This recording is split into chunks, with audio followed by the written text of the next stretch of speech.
Your honour, Aruna Devi గారిని భాస్కర్ రావు గారు కొట్టి తిట్టి బాధించారని, పరాయి స్త్రీలతో సంబంధం పెంచుకుని ఆమెను ఇంటి నుంచి వెళ్ళగొట్టారని చెప్పిన సంగతి ఎంత మాత్రం నిజం కాదనేది అప్పలమ్మ, అమలా జేమ్సుల సాక్ష్యాల ద్వారా నిర్దుష్టంగా తెలుస్తోంది.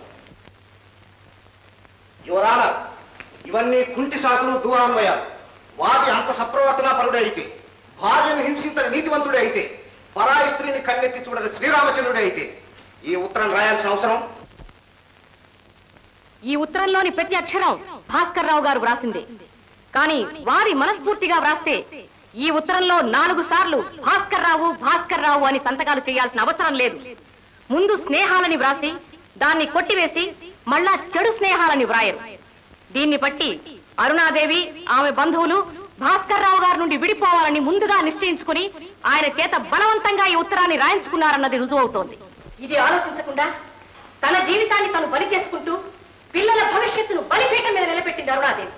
సో యువర్ ఆనర్, భవిష్యత్తులో వర్ణాంతర వివాహాలు చేసుకునే వారికి న్యాయస్థానం వీరికిచ్చే తీర్పు అడ్డుగోడ కాకూడదని న్యాయస్థానం వారి అభ్యర్థనను మన్నించి వారి కాపురాన్ని పునరుద్ధరించవలసిందిగా ప్రార్థిస్తున్నారు. హిందూ వివాహ చట్టం 9వ సెక్షన్ క్రింద తన వైవాహిక సంబంధమైన హక్కుల్ని పునరుద్ధరించవలసిందిగా వాది భాస్కరరావు గారు పెట్టుకున్న దరఖాస్తును కోర్టు వారు మంజూరు చేసి ఇరుపక్షాల వాదన విన్న తరువాత ప్రతివాది అరుణాదేవి అభియోగాలు అసత్యాలని కోర్టు వారు పూర్తిగా నమ్ముతున్నారు. కాబట్టి ఈ రోజు మొదలు 1 నెల రోజుల లోపుగా ప్రతివాది అరుణాదేవి పిల్లలతో సహా వాది భాస్కరరావు దగ్గరికి వెళ్లి అతనితో వైవాహిక జీవితాన్ని గడపవలసి ఉన్నది. ప్రతివాది ఈ తీర్పుకు కట్టుబడి ప్రవర్తించవలసిందిగా న్యాయస్థానం ఆజ్ఞాపించుతున్నది. నిండు న్యాయస్థానం ఈ తీర్పు వెల్లడించుతున్నాను. నా పిల్లలు పంపించను, నా పిల్లలు నా దగ్గరే ఉండాలి. అలా నిలుపడదమ్మా. కోర్టు వారిచ్చిన తీర్పును కాదని మీరు ఆయన దగ్గరకు వెళ్లకుండా ఉండటమే పెద్ద నేరం. కావాలంటే ఆయన మీ మీద చర్య కూడా తీసుకోగలడు. లాయర్ గారు, వేరే ఏ మార్గం లేదా? ఆయనంతటా ఆయన వద్దంటే తప్ప వేరే ఏ మార్గం లేదమ్మా.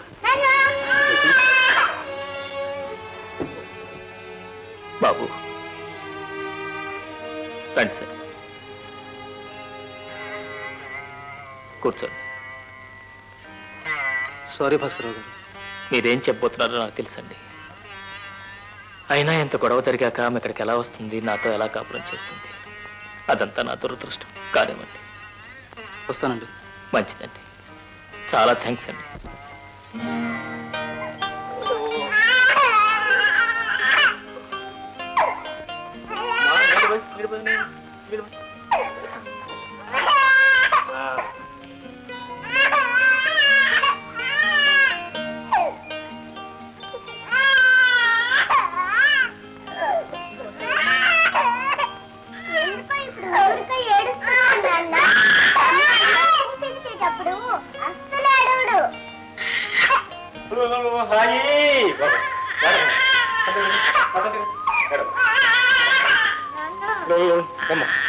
తమ్ముడు ఏడ్చినప్పుడు అమ్మ పాలిస్తుంది.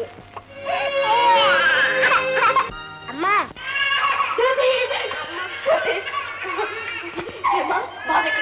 బయటన్నాడమ్మా.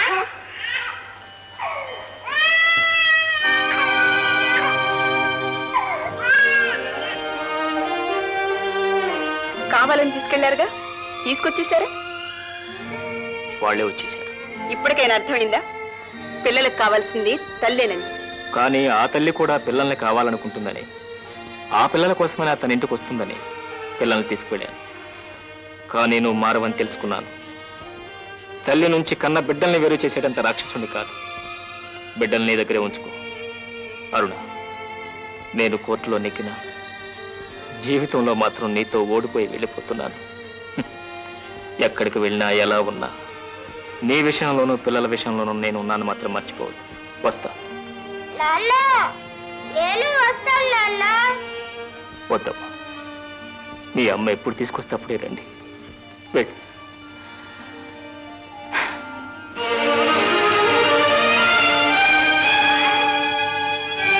ఏమిటి, పిల్లల్ని వదిలేసి వెళ్ళిపోయాడా? అవునులే, అతగాడికి కావాల్సింది నీ సంపాదన గాని బిడ్డలు కాదు. సరేలే రా, ఏం చేస్తాం, రండి. బాబు, ఏదిచ్చినా సముద్రం వద్దనకుండా తీసుకుంటుంది.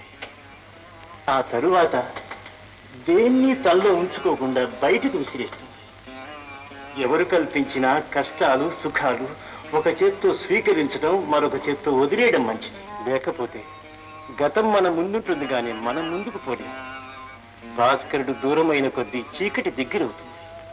తన తప్పు తెలుసుకోవడానికి ఆమె కొన్నాళ్ళు ఆ చీకట్లోనే ఉండడం అవసరం. ఇదంతా మర్చిపోయి ఇక్కడే ఏదో ఉద్యోగంలో చేరు. నేను ఉద్యోగం చేయలేను స్వామీజీ. బ్రతికినంత కాలం ఇక్కడే మీ పాదాల దగ్గరే పడి ఉంటాను. సరే, నీ ఇష్టం. అదేమిటే బడికెళ్ళలేదు? పంపించేసాడే. ఎందుకని? పుస్తకాలు కొనలేదుగా.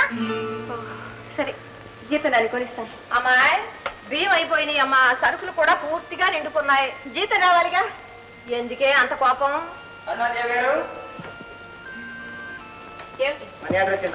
ఎక్కడి నుంచి? అక్కర్లేదు, పంపించేసి. అదేమిటే అతను డబ్బు ఏం చేసింది? ఉన్ననాడు నీ సంపాదన వాడుకోలే. అక్కర్లేదు, నా పిల్లలే అనాథులు కాదు.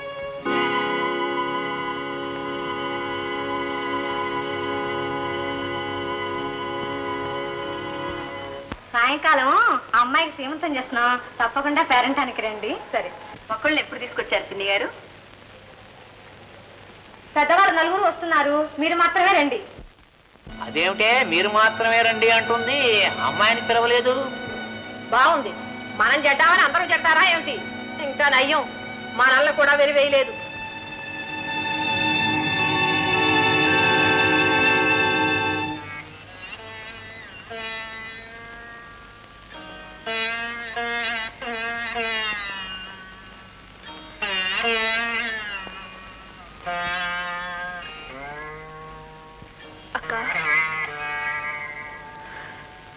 నా మీద కోపం ఇంకా పోలేదా?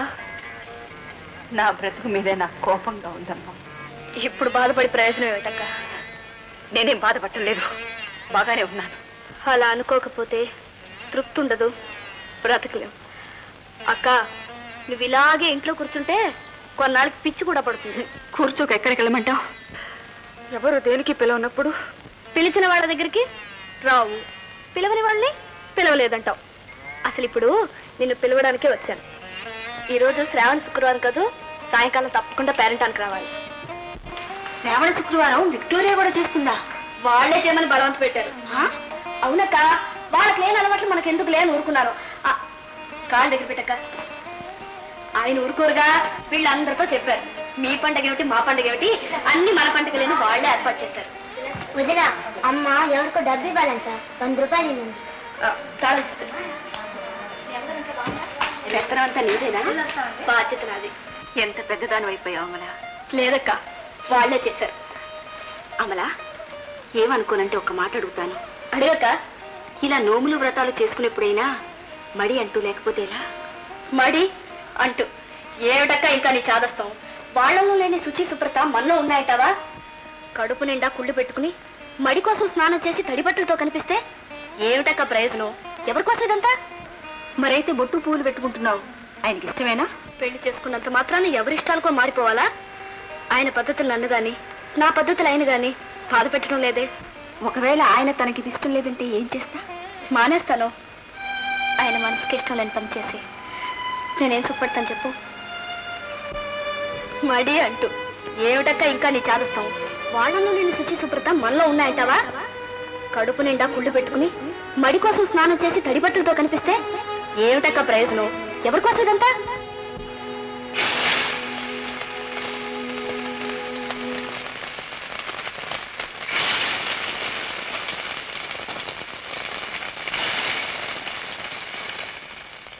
అమలా, రాక. ఏమిటే పాడు వాసన? ఇంట్లో ఎలకేమైనా చచ్చిందా? ఏమిటిది? చేపలక్క. ఆయన ఇక్కడ ఎందుకులే గాని హాల్లో కూర్చో.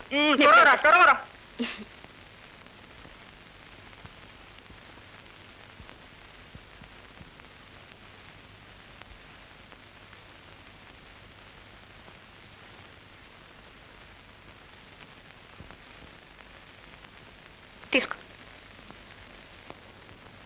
ఏమిటక్క విశేషాలు? అదేమిటే వాళ్ళ కూరలు నువ్వు వండుతున్నావు?